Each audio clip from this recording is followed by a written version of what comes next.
que la RDC est un pays qui ne peut être vaincu. Nos militaires ont la capacité de combattre. Ce commandant-là, ce qu'ils font, c'est quoi? C'est demander aux militaires de fuir sur la ligne de front. Les Américains, les Français, les Britanniques avancent et ce sont des alibis. Voyons les morts récemment à Kishiche. Voyons les morts à Nyundo, à Busanza. Des morts, 200, 300 personnes massacrées. Mais la fermeture des écoles, par exemple chez moi à Rutshuru, ça fait 3 ans qu'on n'étudie plus. Approprions-nous des mécanismes de sécurisation populaire pour protéger nos vies et protéger nos terres.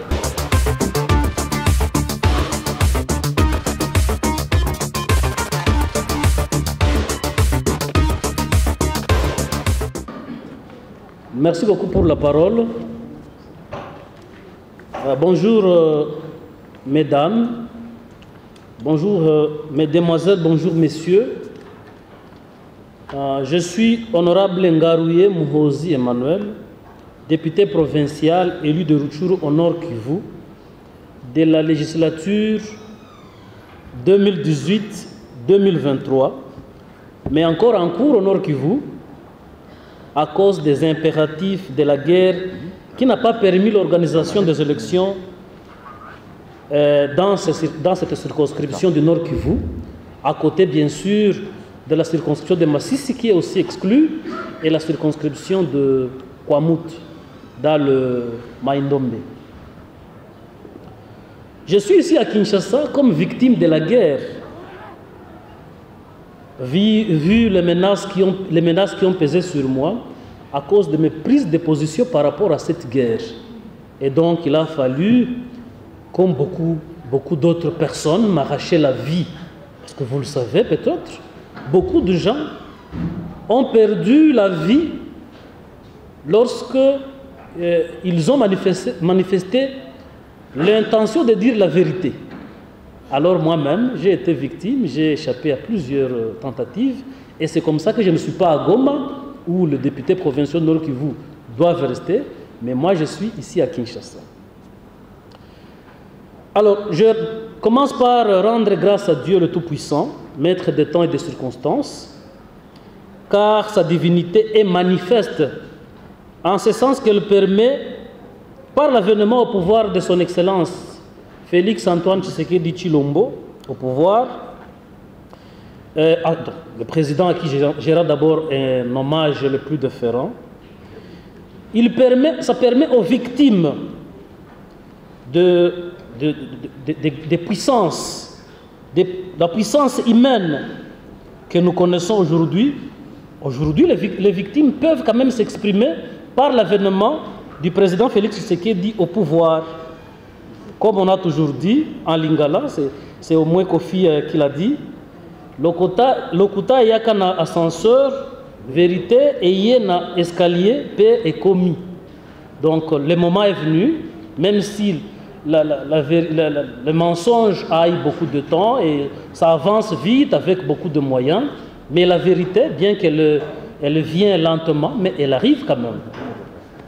Alors avant tout propos, permettez-moi qu'ensemble nous puissions nous incliner devant la mémoire des millions de victimes connues et inconnues de cette barbarie humaine qui dure depuis 1980 pratiquement 44 ans, bientôt un demi-siècle dans la région des Grands Lacs africains. Je remercie les organisateurs de cette conférence qui, par ma voix, permettent de déconstruire les mensonges et les manipulations de l'entreprise militaro-conquérante dont la tête de l'iceberg est le NRM du président Museveni, FPR du président Kagame et l'UPRONA de l'ancien président burundais Pierre Buyoya.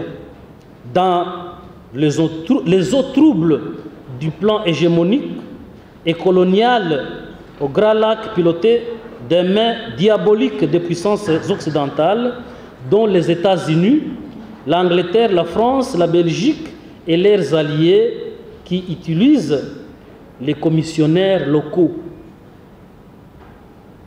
Mes remerciements vont également à toutes et à tous celles et ceux qui se sont déplacés pour participer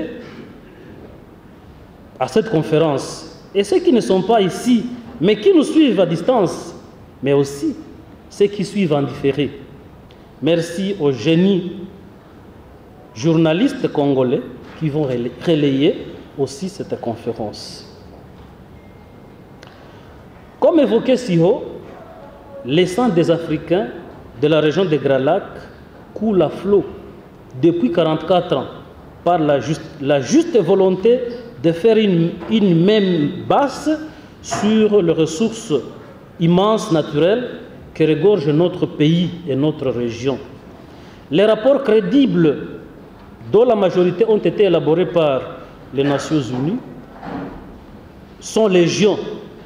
Exemple, le rapport mapping et des publications comme celui de l'homme célèbre du franco-camerounais Charles Onana et beaucoup d'autres publications comme ceux du professeur Stanislas Boucharimwe et beaucoup d'autres. Il y a quand même des publications crédibles qui parlent de notre tragédie ici. Mais tout ce qui se fait se base sur des alibis. Il y a notamment deux qui sont retenus ici chez nous, à savoir, les Occidentaux disent, lorsqu'ils nous déstabilisent, qu'ils viennent en Afrique pour chasser les dictateurs. Ils viennent pour lutter contre l'exclusion de Tutsis. Ils viennent pour chasser ou pour tuer les FDLR. Ce sont des mensonges et des manipulations. Nous pouvons quand même nous poser certaines questions à ce sujet. Qui sont dictateurs plus que Museveni et Kagame, qui sont au pouvoir respectivement depuis 40 ans pour Museveni, 30 ans pour Kagame, qui était dictateur plus que Buyoya, mais qui n'a pas été chassé par ces impérialistes. Tous ces dirigeants de triste mémoire n'ont pas été chassés. Les deux sont au pouvoir et aujourd'hui utilisés. Alors, le feu président Melchior Ndadaye du Burundi, qui a été tué seulement 3 mois après son élection, était-il dictateur? À quelle suite? De ceux-là qui pensent qu'ils viennent chasser les dictateurs, mettre la démocratie chez nous. Est-ce que notre président Tshisekedi, il est malmené parce qu'il est dictateur? D'ailleurs, il a tenté pour organiser des élections sur toute l'étendue de la République. Mais ces défenseurs de la démocratie, ces chasseurs de dictateurs, ont tout fait pour l'empêcher à respecter le cycle électoral, jusqu'à faire occuper les entités de Rutshuru Masisi et Nyiragongo par leur pantin, du M23. Pour les pays occidentaux, pourquoi les pays occidentaux et même les Nations Unies, chantres de la démocratie, peuvent-ils supporter les dictateurs? S'agissant de Tutsis, dont on parle qu'on voudrait défendre, qui sont servis? Quel est le peuple, quelle est l'ethnie servie en RDC plus que ces Tutsis, dont on prétend être marginalisés, exclus, et qu'il faut que l'Afrique et le monde, les grandes puissances viennent les défendre? Mais dans l'armée et la police, ils ont plus de 30 généraux dans l'armée congolaise. Je ne crois pas qu'il y ait une autre ethnie, même l'ethnie du président, il n'y a pas une autre ethnie qui a autant de généraux que l'ethnie Tutsi, estimée, exclue, marginalisée par les Occidentaux. Dans l'administration publique, dans les entreprises, la DGDA a été dirigée par un fils Tutsi, plus de 15 ans. Plus de 15 ans. Feu de Orugwiza. les entreprises privées minières comme les MHI, devenu MSB du célèbre Mwangachuchu Hizi Edouard, les possessions de terres au Nord Kivu, les Tutsis possèdent plus de 90% des plantations aérianisées. Et dont une concession peut dépasser 5000 hectares. Un petit exemple, 1 hectare peut coûter, là chez nous, 1 hectare peut coûter 5000 $. Alors, 1000 hectares reçus gratuitement, parce qu'ils ont reçu gratuitement. Ce n'était pas des concessions abandonnées, c'est des concessions qui étaient mises en valeur, des concessions de cultures pérennes, café, pirètre, cacao, thé, avec des constructions d'électricité, de centrales hydroélectriques partout. C'était de grandes richesses reçues gratuitement. Aussi, 1 hectare peut coûter 5000 $. 1000 hectares reçus gratuitement par les organisations rapportent à l'acquéreur Tutsi 5 millions de dollars américains. Malheureusement, cet argent est encore utilisé pour financer l'agression de la RDC. Il faut aller jusqu'à empiéter le parc national de Virunga, au versant ouest. Le parc national de Virunga, qui se trouve au niveau de la limite entre Rutshuru et Masisi. Une bande d'environ 30 km de large et 80 km de long, et incluant les fameux Bouiza. Je crois que vous apprenez, c'est Bouiza. Bouiza, c'est un village où est organisée l'agression en profondeur de la RDC. Vu que c'est le point de réception de tout ce qui vient du Rwanda et de l'Ouganda en armes et munitions. Là, c'est une partie du parc qui a été spoliée. 30 km sur 80. En plus de concessions reçues gratuitement lors de la zaïrisation, avec la facilitation, à ce moment-là, du directeur de cabinet, du puissant directeur de cabinet de Mobutu, Barthélemy Bisengimana Rwema. Alors, vous pouvez remarquer que, à part ces personnes, vous pouvez remarquer que depuis l'indépendance, il n'y a jamais eu l'absence d'un Tutsi dans les pouvoirs. Ils ne peuvent pas donc dire qu'ils sont exclus. C'est un alibi. Parce que vous avez, à l'indépendance, après l'indépendance, nous avons Habarugira qui est dans le pouvoir, nous avions Rwakarua, nous avions Bisengimana, nous avions Ruberwa, et actuellement nous avons Gisaro. Donc ils n'ont jamais manqué au pouvoir, alors que les Luba peuvent manquer dans le pouvoir, un moment, les Hutus n'en parlons pas, les Rega n'en parlons pas. Et ils n'ont jamais pris des armes, ils n'ont jamais été défendus par les Américains, par les Français, par les Britanniques. Toutes les ethnies congolaises n'apparaissent pas dans le pouvoir à chaque moment. Non, mais eux, ils apparaissent au moins à chaque moment. Mais les Américains, les Français, les Britanniques, la Belgique, malheureusement, la pays métropole, tous disent qu'ils viennent défendre une ethnie exclue, marginalisée.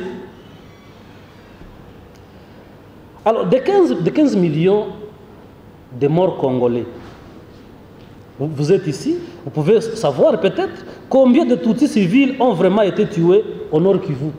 Dans les 15 millions de morts congolais, quelqu'un peut nous dire quand même, dans les 15 millions, il y a combien de Tutsis congolais qui ont été tués parmi les 15 millions?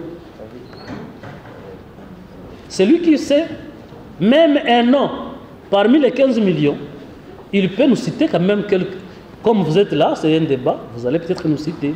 Je vous informe en passant que cette dernière guerre, parce que la guerre ici, c'est un arrière-petit-fils de la génération Afdel, AFDEL, RCD, CNDP, M23 première version, et aujourd'hui nous sommes au M23 deuxième version. Seulement pour le M23 deuxième version, nous avons déjà 3805 morts pour seulement cette guerre qui a commencé vers le 21 novembre 2021 à Rutshuru, dans le groupement de Jomba, à la limite entre, donc à la frontière, dans le PNV, à la frontière entre le Rwanda, le Congo et l'Ouganda. C'est là que la guerre a commencé. C'était le 21 novembre 2021. Depuis que cette guerre a commencé jusqu'à aujourd'hui, dans les seules entités occupées, ça signifie Rutshuru, Masisi, nous avons déjà 3805 morts. Nous avons 384 femmes violées seulement pour cette période. Mais je voudrais savoir avec vous quel est le seul Tutsi parmi tous ces morts, toutes ces femmes violées, quelle est la seule Tutsi qui se trouve? Pourquoi les Américains, les Français, les Britanniques disent qu'ils viennent au Congo pour protéger les minorités, la minorité Tutsi qui est exterminée, qui est exclue du pouvoir? Je voudrais noter un petit élément. Vous pouvez remarquer qu'il y a des similitudes dans les guerres que nous connaissons. Toutes les guerres que nous connaissons en provenance de Museveni et de Kagame, du système NRM-FPR, ils ont des points communs, certains points communs. Vous pouvez remarquer par exemple que juste après les élections, les guerres commencent. Lorsqu'on vient des élections. Donc ça signifie que ce sont des gens qui font la déni de la démocratie. Ils font la déni de la démocratie. Ils savent qu'avec des gaffes commis en RDC, c'est difficile qu'ils soient élus. Parce qu'ils portent des sangs. À Fizi, à Uvira, à Rutshuru, à Masisi, c'est difficile qu'ils se présentent pour être élus, malgré leur richesse. C'est difficile. Alors, il faut chercher à contourner, à supprimer la démocratie. Vous voyez les pays qui dirigent, le Rwanda et l'Ouganda, il n'y a pas de démocratie. Un président qui fait 40 ans au pouvoir, un président qui fait 30 ans au pouvoir, quand il va aux élections, il est élu avec 98%. Les opposants, vous voyez les Américains, les Français disent qu'ils viennent pour la démocratie. Mais les opposants au Rwanda, ils sont frappés et fracturés, mis en prison, sans aucun recours. En Ouganda, vous suivez comment les candidats de l'opposition, il est frappé la journée fracturé, hospitalisé. Mais il n'y a pas de suite. Les Américains, ils ne disent rien. Mais quand c'est la RDC qui se bat, pour faire respecter même les cycles électoraux, il faut occuper certaines entités et au contraire, demander qu'il y ait des dialogues. C'est ça la démocratie. Il faut laisser les élections aller au dialogue. Les similitudes, comme je disais, il y a le comportement de l'armée loyaliste. Lorsque vous voyez la guerre de l'AFDEL, du RCD, du CNDP, du M23, il y a des similitudes dans le comportement de nos militaires. Le comportement de nos militaires, il y a la volonté de combattre. Non, il y a la capacité de combattre, mais il y a des commandants recrutés pour tuer.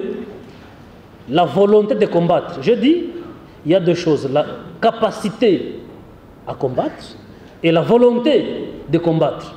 Nos militaires ont la capacité de combattre. Mais des commandants sont recrutés à l'interne. Il y a donc le détournement de la solde. Et lorsque il y a ces commandants-là, Ce qu'ils font, c'est quoi? C'est demander aux militaires de fuir. Demander aux militaires de fuir sur la ligne de front. Lorsqu'ils sont à Beni, ils disent non, les ADF c'est Bango na Bango. Donc ce sont les fils du village. Ce sont les mêmes. Et les militaires, au lieu de se battre, on leur demande de ne pas s'intéresser parce que ce sont les fils du même village qui se tuent. À Rutshuru et Masisi, c'est la même chose. C'est Bango na Bango. Ça, c'est l'œuvre des commandants recrutés qui sont en train d'être utilisés par l'ennemi. Donc ça, ce sont les similitudes. Il y a des constats par rapport aux questions que je me suis posées ici. Il y a des constats par rapport à ces questions. Nous avons constaté ensemble que c'est que les Américains, les Français, les Britanniques avancent et ce sont des alibis. Ce sont des alibis en disant qu'ils viennent défendre les Tutsis discriminés, chasser les dictateurs. C'est le mensonge et manipulation. Malheureusement, comme le complot international, ces mensonges et cette manipulation sont relayés par les médias internationaux d'une manière planifiée, sciemment et bien structurée. Et nos médias font quoi? Donc, ça c'est planifié. On met tous les moyens et la presse est à la disposition de tous ces mensonges, de toutes les manipulations pour relayer tout ça. Et nos médias aussi se taisent. Ou ceux qui parlent, ils sont très peu nombreux, la voix n'est pas à la hauteur de la menace. Constatons même que nos morts en millions, dont nos leaders, parce que nos leaders sont fréquemment tués, nos souffrances, nos difficultés sont tées. Personne n'en parle sciemment. Voyons les morts récemment à Kishiche. Voyons les morts à Nyundo, à Busanza. Des morts, 200, 300 personnes massacrées. La journée, des morts documentées. Mais la fermeture des écoles, par exemple chez moi à Rutshuru, ça fait 3 ans qu'on n'étudie plus. 3 années scolaires blanches. Des femmes violées. Aujourd'hui chez moi, il a été dit qu'on doit dormir à 18 h. On doit être au lit. On doit s'enfermer dans la maison et dormir à 18 h.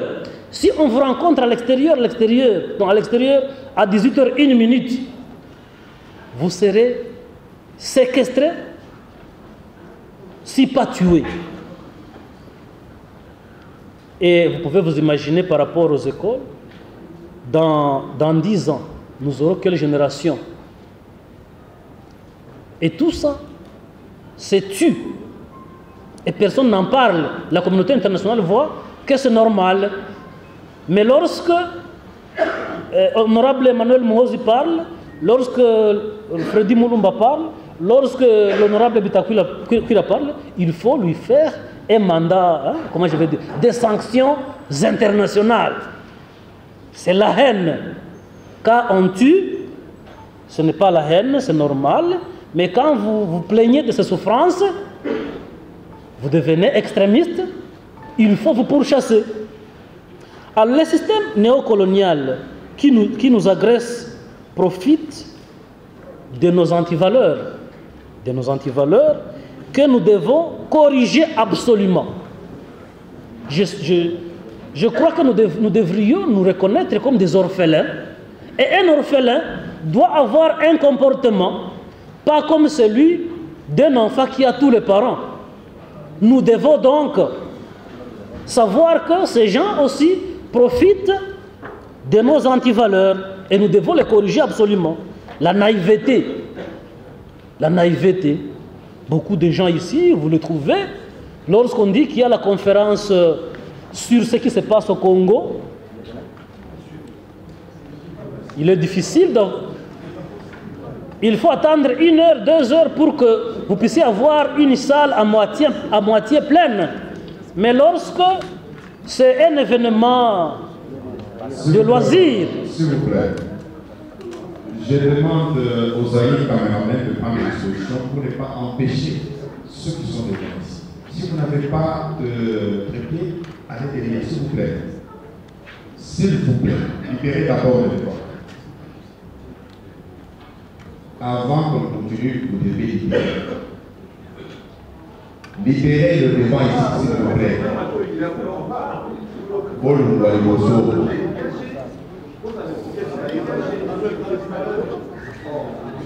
S'il vous plaît. J'ai dit ceci. Avant qu'on continue, les caméramans, libérez le devant. Vous n'avez pas de trépied, vous devez libérer.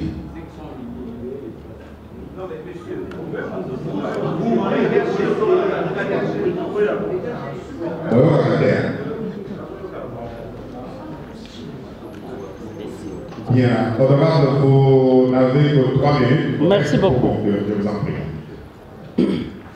Et donc, nous devons corriger nos antivaleurs qui profitent à l'ennemi.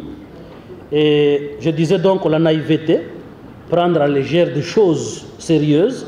Beaucoup de Congolais pensent par exemple que la guerre c'est l'affaire de Goma, c'est l'affaire de Nyiragongo, de Rutshuru, de Masisi, du Nord Kivu. Et il y a des fois, j'arrive dans des milieux que je respecte. Lorsque je parle de la guerre, on me dit, est-ce qu'il y a encore la guerre à Bunagana? Est-ce que Bunagana n'est pas encore occupé par le FARDC? Alors que certains sont des dirigeants, donc des naïfs. Et nous oublions rapidement le débarquement de Kitona en 1998. Les autres antivaleurs, c'est la division, le tribalisme. Oh, c'est le pouvoir des Baluba. Oh, c'est d'abord notre pouvoir, nous les Baluba. Et d'abord, ce sont les Nandés, ce sont les Hutus.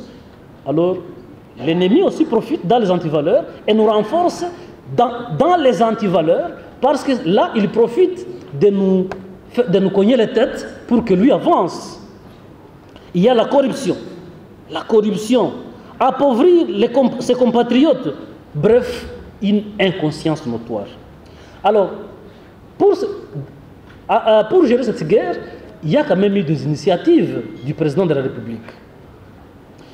Donc, le président a pris plusieurs initiatives, notamment, en fait, les initiatives ont été prises dans le cadre de vouloir faire la paix. Je donne l'exemple, la normalisation des relations diplomatiques avec le Rwanda. Il y a l'ouverture des ambassades avec le Rwanda, l'ouverture des ambassades d'autres pays, les opérations conjointes. Vous avez appris les opérations conjointes FARDC et RDF. C'était dans le cadre de se dire peut-être qu'on peut avoir la paix. Il y a le partenariat économique. La RDC a essayé, s'est dit peut-être, ces gens sont des pauvres, peut-être, essayons de voir si on peut avoir la paix. Mais ça n'a pas réussi. L'Ouganda, le Congo a fait des partenariats économiques dans le secteur routier, dans le secteur de la sécurité. Jusqu'à aujourd'hui, il y a les opérations conjointes entre le UPDF et les FARDC dans la partie du Grand Nord, de Beni. Il y a la suppression des visas entre l'Ouganda et le Rwanda.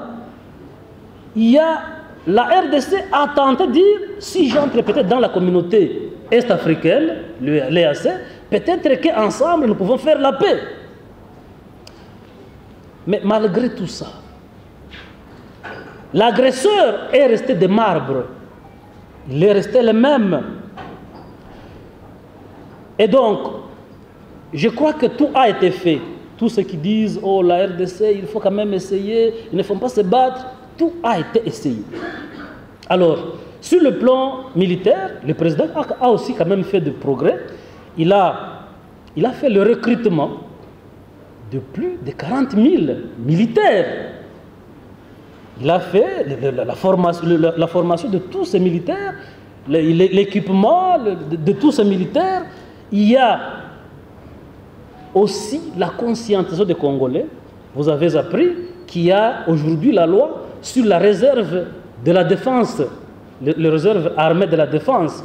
C'est parmi les points que les Américains, les Britanniques, les Français, tous ces imposteurs ne veulent pas écouter parce qu'ils se disent les Congolais prennent conscience, ils veulent se défendre.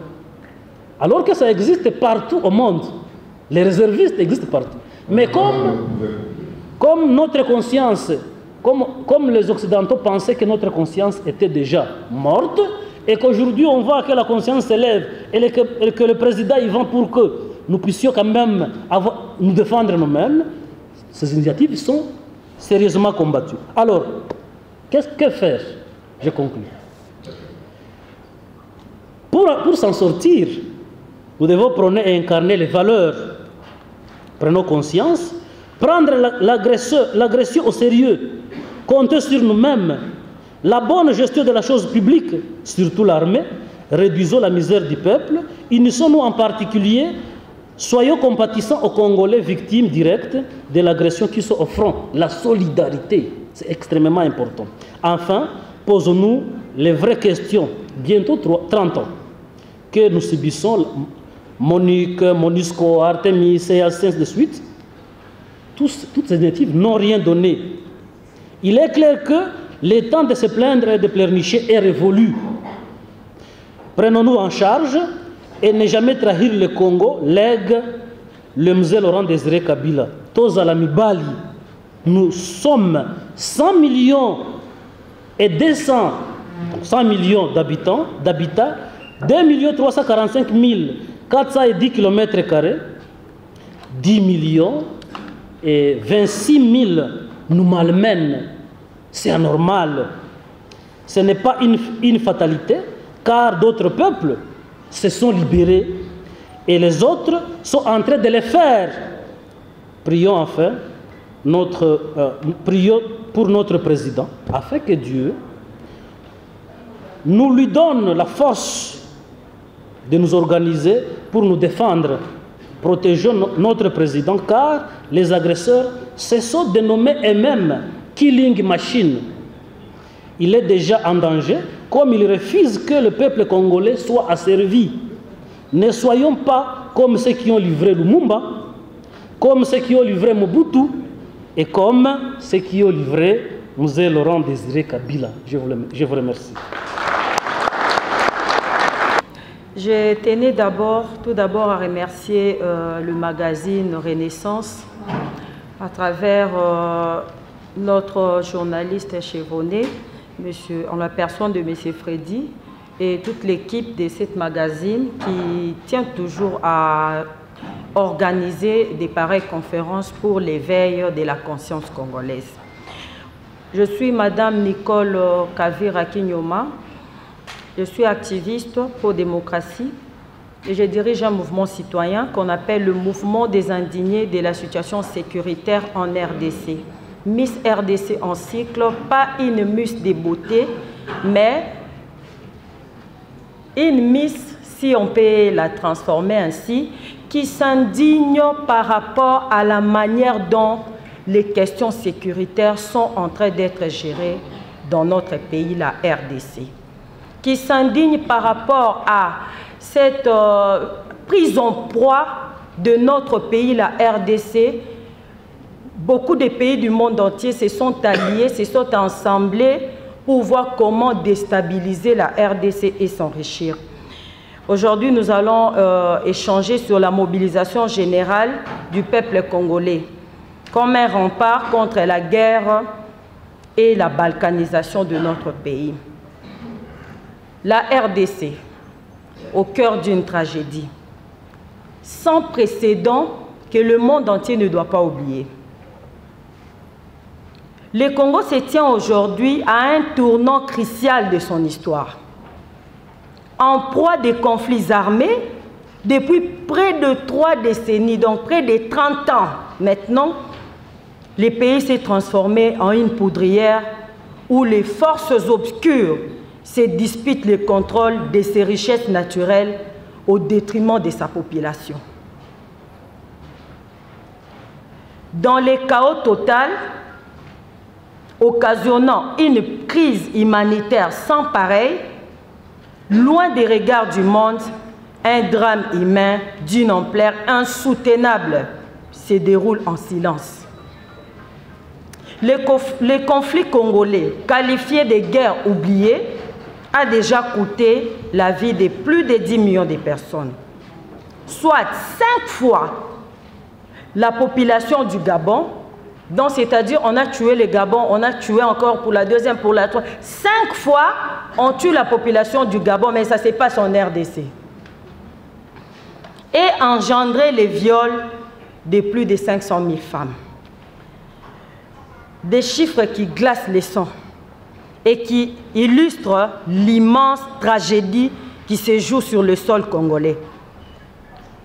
Plusieurs facteurs multiples, multiformes, endogènes et exogènes entrent en cause et des pistes de solutions s'imposent à nous en tant que nation et peuple afin de relever les défis. Premier point, les silences assourdissants, hypocrisie et indifférence face à cette horreur. Les silences assourdissants de la communauté internationale nous indignent. C'est le comble même de notre indignation. Cette même communauté internationale, souvent prompte à intervenir dans d'autres conflits de cette ampleur pour que justice soit rendue aux victimes, semble se détourner du calvaire congolais, laissant le peuple congolais à son triste sort. Aujourd'hui, on a vu avec Ukraine, Russie, toute la communauté internationale, on a vu même des sanctions, on a eu à laisser les supporters dans des stades s'exprimer pour condamner la Russie et dire que la Russie est en train de tuer en Ukraine. Mais la même situation se passe, d'ailleurs c'est pire que ce qui se passe là-bas, se passe depuis près de 30 ans en RDC.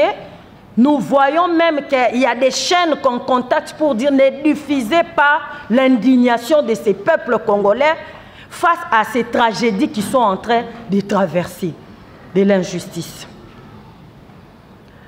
Deuxième point, nous allons parler de briser les silences. Un appel à la mobilisation. Il est temps de briser les silences et de lever le voile sur cette tragédie oubliée.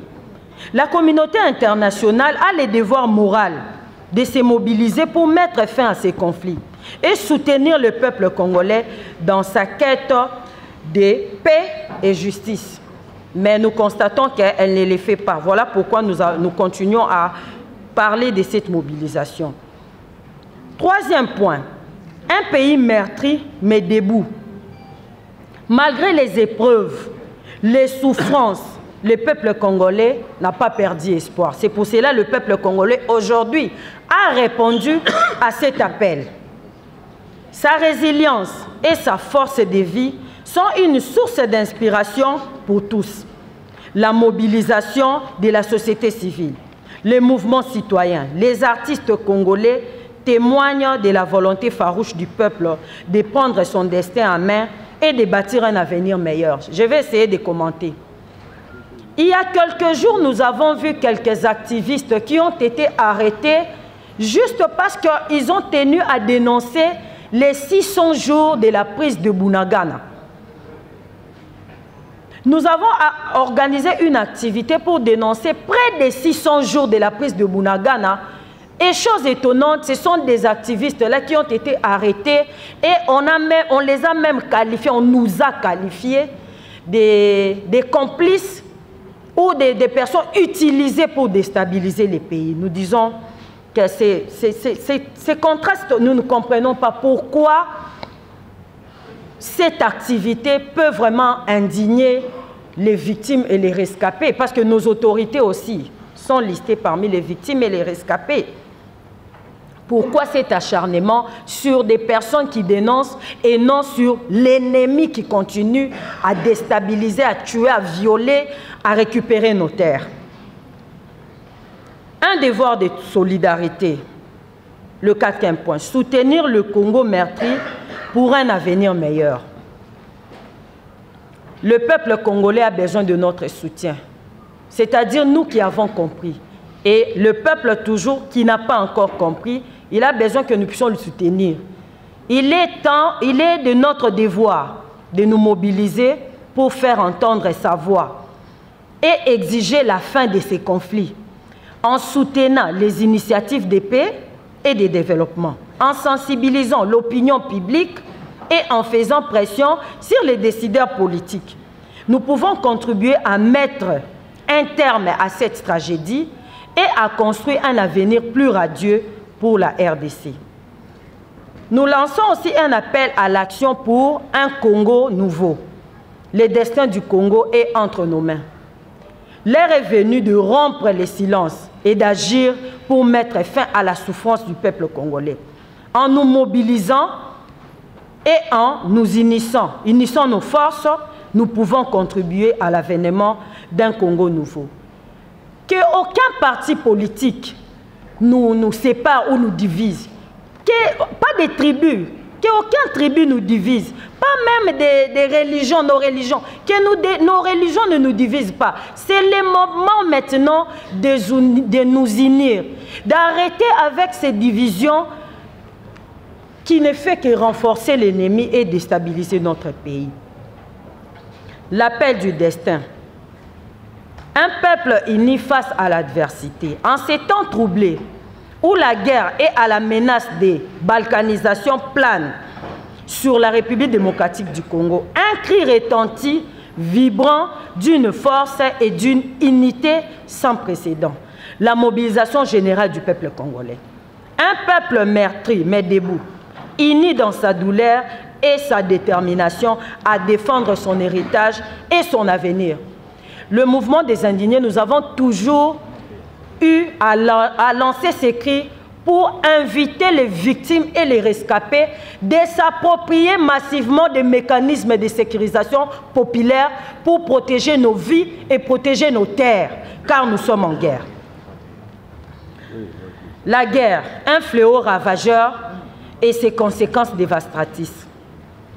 Depuis près de 3 décennies, l'Est de la RDC en proie à une guerre impitoyable, une guerre d'agression et de pillages qui coûtent la vie à des millions de personnes et à déraciner des millions d'autres, des territoires entiers sont sous occupation. La population civile sont victimes d'atrocités et de privations et l'espoir semble s'éteindre. Spectre de la balkanisation, un danger imminent à conjurer. La guerre actuelle n'est pas seulement une question de violence et de destruction. Elle est aussi une menace directe à l'intégrité territoriale de la RDC. Le spectre de la balkanisation hante les pays, risquant de les plonger dans un chaos encore plus profond et de compromettre à jamais son avenir. Un acte de foi et de résistance. Face à ce double fléau, le peuple congolais se mobilise. Des mouvements citoyens, des organisations de la société civile, des leaders politiques et des citoyens de tous bords se rassemblent pour défendre leur patrie. Cette mobilisation est un acte de foi et de résistance, une expression inébranlable de la volonté du peuple congolais de ne jamais céder à l'oppression et à la division. Voilà pourquoi nous voyons toujours, malgré cette tentative de prise de Goma, nous voyons toujours des marches être organisées dans le Nord Kivu pour soutenir nos FARDC. Malgré que notre armée est largement infiltrée, mais au sein de notre armée toujours, il y a des vrais militaires, il y a des vrais patriotes qui sont là pour nous défendre. Seulement avec l'ennemi qui a infiltré l'armée, il empêche à ce que l'armée puisse récupérer ou tenter de récupérer nos territoires qui sont entre les mains de l'ennemi. Les forces en présence, un peuple uni et déterminé. La force de la mobilisation générale réside dans son unité et sa diversité. Des jeunes aux anciens, des hommes aux femmes, des intellectuels aux paysans, tous se mobilisent pour défendre leur terre natale. La diaspora congolaise se joint également à la lutte, apportant son soutien moral et financier. Ces derniers temps, dans les réseaux sociaux, nous voyons Vraiment, c'est l'activité même de la diaspora congolaise et des Congolais résidents ici. Nous voyons des images, nous voyons des dénonciations, nous voyons même nos léopards ne se sont pas gênés de dénoncer. Voilà ce qu'il faut faire. C'est parmi aussi des mécanismes de sécurisation populaire. Le voie de la résistance, diversité et complémentarité. La mobilisation prend différentes formes. De la participation aux manifestations pacifiques, aux actions de plaidoyer et de sensibilisation en passant par le soutien aux initiatives humanitaires et de développement. La résistance s'exprime aussi dans la création artistique, la littérature et la musique qui nourrissent l'esprit des combats et la flamme de l'espoir. Qu'on se le dise, la musique aussi congolaise doit nous aider, nos artistes et musiciens. De même que nos journalistes. Des textes de la musique doivent aussi être composés de la manière à aider ou à éveiller ces peuples. Oui, on veut bien chanter de l'amour, mais les chants actuels, c'est vraiment du, excusez-moi les termes, mais c'est vraiment du n'importe quoi. Ça n'encourage pas cette jeunesse de se réveiller et de s'approprier de ce mécanisme de sécurisation populaire. Un message universel, la dignité et la liberté d'un peuple. La mobilisation du peuple congolais n'est pas seulement un combat pour la survie de la RDC. Elle est aussi un message universel à l'adresse de tout le peuple opprimé du monde. C'est un cri de dignité et de liberté qui résonne au-delà des frontières et inspire la résistance face à l'injustice et la tyrannie. L'espoir d'un avenir pacifique et prospère. Toujours la mobilisation générale du peuple congolais est porteuse d'espoir. Elle montre au monde que la RDC est un pays debout. Un peuple uni et déterminé à construire un avenir pacifique et prospère pour ses enfants. C'est un message d'espoir qui affirme la force de la résistance populaire face aux forces des oppressions et de la division. Un appel à l'action, soutenir la lutte du peuple congolais. La communauté internationale a un rôle crucial à jouer dans le soutien à la lutte du peuple congolais. Il est impératif de condamner l'agression et l'occupation des territoires congolais, de soutenir les efforts de paix et de développement et de faire pression sur les responsables de la guerre pour qu'ils rendent des comptes. Il n'y a pas de Congo sans Rutshuru. Il n'y a pas de Congo sans Nyiragongo, sans Masisi, sans Minembwe, sans Beni ni Ituri. Les cris de l'abandon et de l'injustice. La population de Rutshuru, Nyiragongo et Masisi, victimes de crimes graves et de restrictions de liberté et d'impositions illégales, se sentent abandonnés par les autorités congolaises, africaines et la communauté internationale. L'absence des opérations militaires, groupes armés locaux nourrissent la colère et l'injustice. L'UPDF est venu, avait le coup stabilisé, mais jusqu'aujourd'hui, il y a toujours l'instabilité. On parle même que l'UPDF est parmi ceux qui ont cédé maintenant des territoires congolais entre les mains de l'ennemi, même à Rutshuru. En conclusion,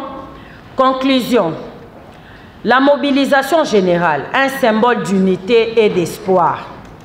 La mobilisation générale du peuple congolais est un symbole d'unité et d'espoir. Elle montre au monde que la RDC est un pays qui ne peut être vaincu, un peuple qui ne peut être asservi. C'est un message de résistance et de dignité qui inspire le respect et l'admiration. En conclusion, la mobilisation générale du peuple congolais, c'est un rempart essentiel contre la guerre et la balkanisation. C'est un acte de foi et de résistance qui porte l'espoir d'un avenir pacifique et prospère. Approprions-nous des mécanismes de sécurisation populaire pour protéger nos vies et protéger nos terres. Je nous remercie.